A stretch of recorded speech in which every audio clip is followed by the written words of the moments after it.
on our projects. And then afterwards, we will have time to work on our projects in class. Implied lines are suggested lines, lines that were not actually drawn or incorporated in a work of art. Large objects or groups of objects may appear as lines when viewed from a distance. A winding road or river, a train speeding across the landscape, a row of tall trees. Your eyes fill in the spaces between a series of widely distanced marks or objects, thereby creating an implied line. When objects or areas of color meet within a painting, collage, or sculpture, they also create an implied line. Where the shapes touch or overlap, they share an edge. On opposite sides of this edge may be two different textures, patterns, or colors. This shared edge may not be sharply drawn or defined, but it functions as a line within the overall design. We will look at that kind of line in a photo in just a moment. First we're going to talk about another type of implied line. It's called line of sight. Line of sight is an imaginary line from a figure's eyes to a viewed object. A line of sight can help direct your attention from one part of a design to another. So we're going to look at this painting. Everybody done with this screen? See, yes? Great. This painting is called Christina's World, and it is by Andrew Wyeth. Did anybody happen to go see the Wyeth exhibition that was at the KIA? Got a couple? Oh, aren't you good? Yeah? Alright. So yeah, his family, he had, there are many members of his family who were artists, so they had an exhibition about that at the KIA. But this, in particular, is the most popular and famous painting from the Wyeth family. It's by Andrew Wyeth. How many of you have seen this painting before? Many of you?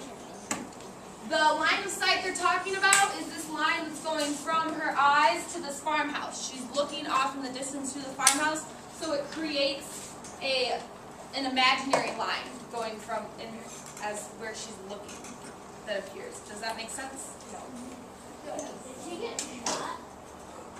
It's just a painting. I think he painted it of his neighbor, but that line of sight is what I want you to get out of it. Do we remember yesterday what kinds of lines we talked about? You were.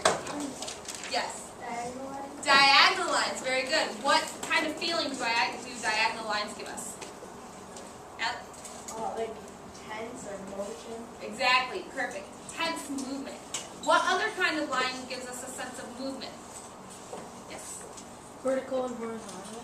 We did talk about vertical and horizontal lines. Yep, they give us different senses, different feelings. What kind does vertical give us? Yeah.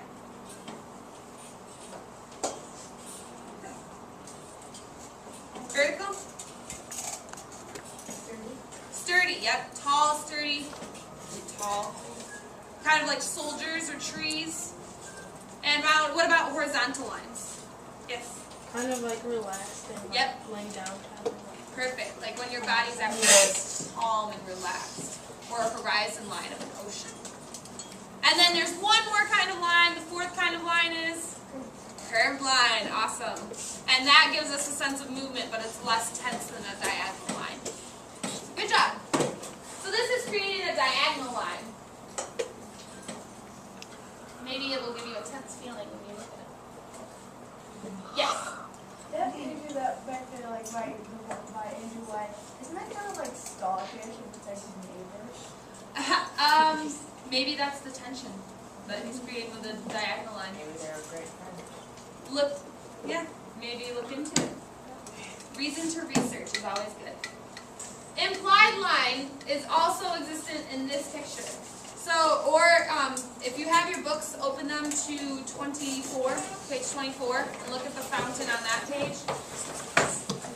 This line that's going over the top of these fountain, or this water, it doesn't actually exist. There's no line connecting all of the peaks of these curves right here. But it's created because that's where all of their tops are meeting. So where the arch of the water, where it's tallest, see how it overlaps with other water arches? So it creates a line, a horizontal line that isn't implied, that doesn't actually exist in the picture. On page 24, that fountain, it kind of has a V shape between the sky and the water. But it's not actually a line. It's implied. Implied line. Are we clear on implied lines? I know it's a little bit confusing. Yes? Who was the artist? Huh? Who was the artist for that picture? Andrew Wyatt. Andrew Wyatt. In that picture? No, for the Christina's World, the last one. Who's the artist for that picture? This is a photograph. I don't know who the artist is. I know, this is From Shutterstock. This might clear it up for you a little bit more. The spaces between the corn stalks. They are implied lines. They don't actually, there's not actually an object there. It's the space between them that's making it look like there's lines. Oh, alright. So these would be what kinds of lines if they were implied? What kinds of implied lines? Vertical. And which makes us feel sturdy and tall. Yep. Aren't they There you go. also a little curvy? They are a little curvy. They are a little bit curved. They have a little curve to them, so maybe it makes us feel a little bit of movement. Can almost feel like wind. You can feel the wind in the photo. Pattern. Pattern is very important to texture, which we are learning right now as we're studying texture in our projects. Pattern is the repetition of a surface element, such as stripes or polka dots. And pattern can create the look of texture. Texture is the surface quality of an object, which we talked about the other day. We talked about two different kinds of texture. Can anyone tell me what they are? Like rough and smooth are examples of textures. Yep, that's a good answer. Yes. Real texture Yeah. and implied texture. Implied. Very good. Real texture. You could walk up. What's your name? Yeah. Tristan. You can stay seated. You could walk up to Tristan and put your hands through his hair, and you could feel what his hair feels like.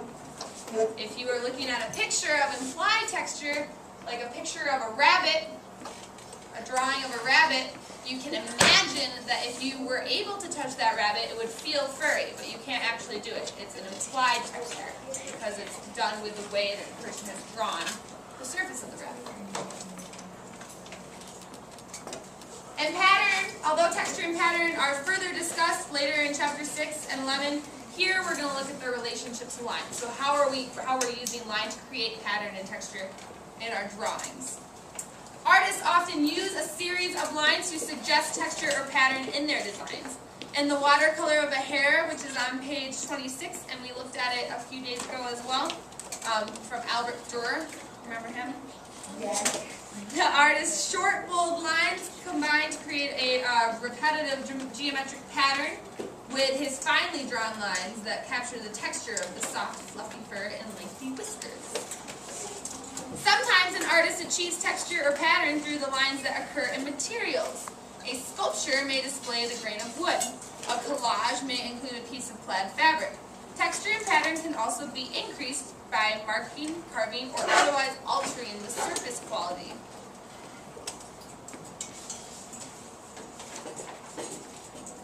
Does everybody have this? Yes. Alright, let's look at some examples of pattern. These are images that are to help you specifically with your project. Once you finish your insect, it's going to go in the center of a large piece of cardboard this size.